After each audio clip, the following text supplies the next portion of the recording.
روس کے ذرائع ابلاغ نے اسرائیلی حکام کی جانب سے فراہم کردہ معلومات کی روشنی میں ایران اور عراق کے ایک نئے اسکینڈل کا پردہ چاک کیا ہے اور بتایا ہے کہ دونوں ملکوں کے نصف درجن سے زائد ٹی وی چینل اسرائیلی سیٹلائٹس کے ذریعے فرقہ وارانہ نشریات پیش کر رہے ہیں۔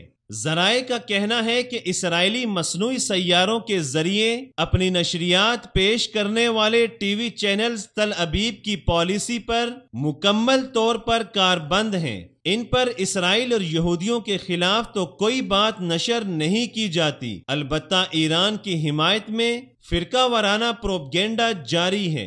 روسی میڈیا کی رپورٹس کے مطابق ایران اور عراق کے ٹی وی چینل اپنی نشریات کے لیے اسرائیل کے آموس 2، آموس 3 اور آموس 5 کو استعمال کر رہے ہیں۔ اسرائیلی ٹی وی چینلوں سے نشریات پیش کرنے والے عراق اور ایران کے ٹی وی چینل شیعہ فرقے کی مذہبی تعلیمات کے فروغ اور فرقہ وارانہ لوازمات پیش کرتے ہیں۔ اسرائیلی سیٹلائٹ سے نشریات پیش کرنے والے ایرانی ٹی وی چینلوں میں بعض عربی میں نشر کیے جاتے ہیں۔ ان میں آل بیت ٹی وی، الانوار العالمیہ اور الغدیر عربی ٹی وی چینل شامل ہیں۔ خیال رہے کہ ایران سے نشریات پیش کرنے والے یا ایران نواز 28 ٹی وی چینل 24 گھنٹے مختلف مسلمان ملکوں کے خلاف منفی پروپیگنڈے میں سرگرم عمل ہیں۔ ٹی وی چینلوں کے لیے درجنوں ریڈیو اسٹیشن 35 زبانوں میں ایران کی حمایت میں پروپیگنڈا جاری رکھے ہوئے ہیں۔